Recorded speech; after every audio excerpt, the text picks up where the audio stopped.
still here. So, God, a lot's happened since my last vlog. I've increased my anti-seizure medication, and now that I'm finally getting used to that, I seem to be doing okay, not getting seizures. Our wedding, so me and Nicola are now married. That was, honest to God, the best day of my life. We had such an amazing time, and it was made all the more special because we had so many family come over from Canada, so people really did travel far to celebrate that day with us. Very deeply thankful for everybody that came and everybody that celebrated with us and gave us gifts and so on. Health-wise, yeah, everything's generally going quite well. I had my first eye test done the other day, and I haven't had an eye test done in like 2 years.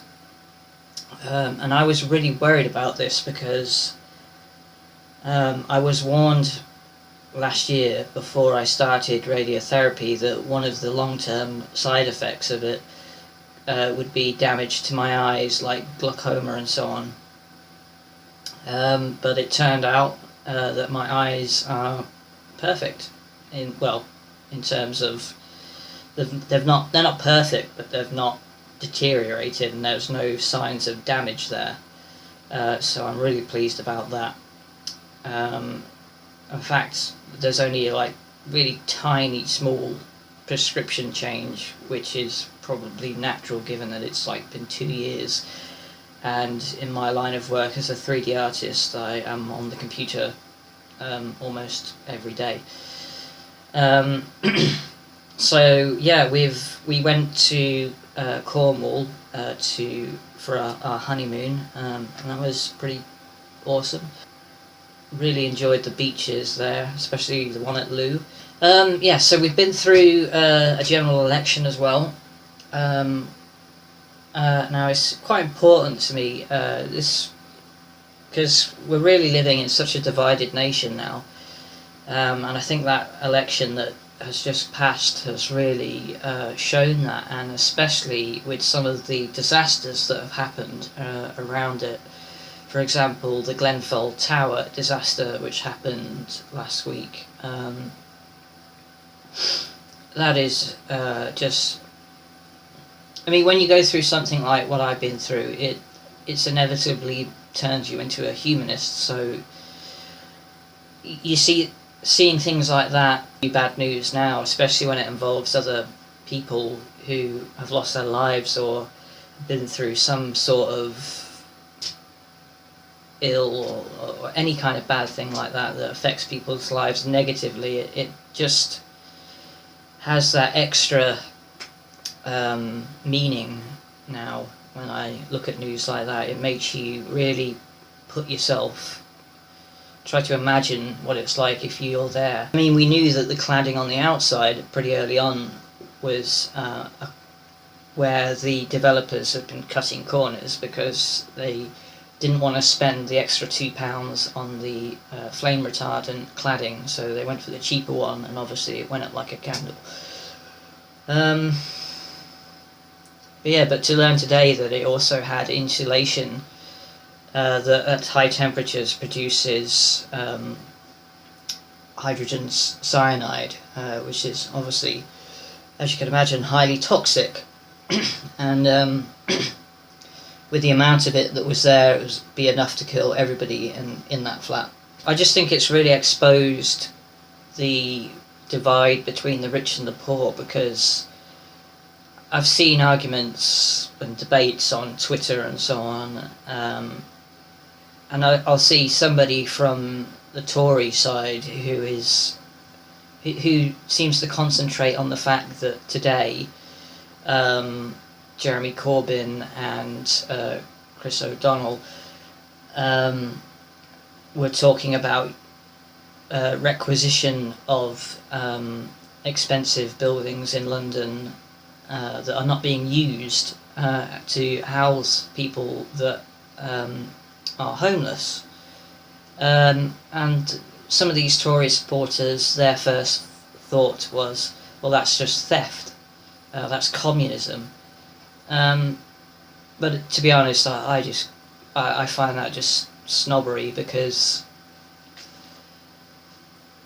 we have basically elected a government that is selling arms to, in my view, what is a terrorist nation, which is Saudi Arabia, because Saudi Arabia have got themselves involved in this war in Yemen, and they're bombing children, they're bombing, using double tap strikes, where they'll say bomb a hospital, and then when all the emergency services come to deal with the casualties of that, which are obviously going to be huge, they'll come in and strike again, which obviously is a war crime.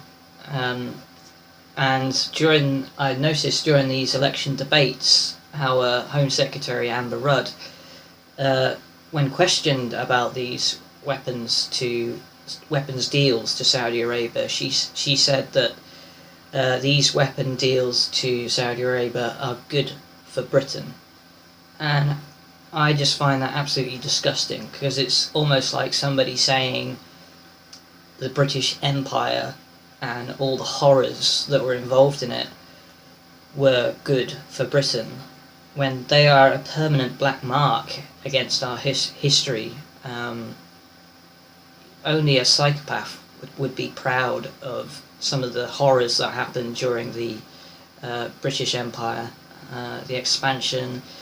I mean, most people in the UK don't even know that it was the British that invented the concentration camps in the Boer War.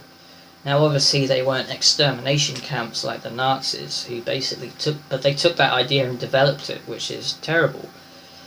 So, obviously, you know, my favourite band is Depeche Mode, and their recent single, Where's the Revolution, there's a lyric in there which is, "You patriotic junkies," which is basically taking the piss out of people that take patriotism to factionism and will basically defend their nation verbally, no matter what it's done, no matter how bad things get. It's almost like these people that religiously support Donald Trump, even though he does things that could kill millions of people, like coming out of the Paris Accord. But yeah, back onto Depeche Mode for a while.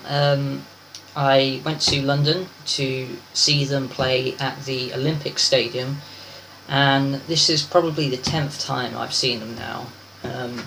I'm pretty much a hardcore fan, and yeah, it was just incredible. Right at the front,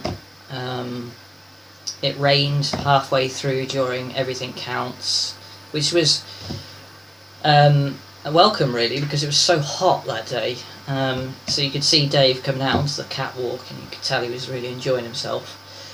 But yeah, that was absolutely a brilliant experience. But when we all left and we got back to the hotel, my phone rings, and I didn't know anything. I was none of the wiser, and it's my wife telling me that there's a terrorist attack happening. So obviously I get really worried, and I stay up till like 12:30 to wait for her to get back to the hotel safely, because her tube train was stuck at St Paul's Cathedral because it couldn't get to Bank, which was a station that they closed during the recent terror attacks in London. So I was waiting in this hotel lobby. BBC News was on, so obviously I was able to keep up to date with what was going on and see where this terror attack was travelling, because it seemed to be going south of London, south of the bridge, London Bridge, and then going to the west towards Vauxhall. So it was quite reassuring to know that the incidents were getting further away from where she was, but it was quite disconcerting knowing that she was so close to London Bridge when this whole thing started. Yeah, so it's been an incredibly busy month. We're doing something pretty much every weekend at the moment, so we've not had much time to really relax and enjoy this beautiful weather. So I think I'm going to leave it there, because I'm either going to turn this into a big political ramble, or I'm going to ramble about science. I just feel a ramble coming on. I've got to start the ramble. Oh, something I must say. During this election, I was envious of what happened last year with the US election, in terms of US, they have the Young Turks network, or TYT as some people know it as, and there's other YouTube channels like the Humanist Report, the Jimmy Dore Show. I was watching all of those last year during the US election, and they were just so eye-opening, so amazing, and I really love all the people that are involved in that media, and I just love that this whole growing independent media, and I was envious because when this election started, I didn't know about Novara Media, who are essentially our closest thing to TYT in the UK. Now, it's great that TYT sometimes cover our elections, so that was how I got to really learn and see past all the bullshit in our headlines of what Jeremy Corbyn is really about. And Novara Media as well. It's not that these organisations are vehemently left-wing, it's that they're progressive and humanist, and I guess being slightly left-wing is just a side effect of being that way, of caring about other people in this world and caring about this planet, and caring about longevity and our place in the universe, where science is going. These independent media companies are absolutely brilliant entertainment and brilliant education for me, because obviously I love my science on health and longevity, as I did the Singularity blog last time. Hopefully I'll do something like that again soon. Yeah,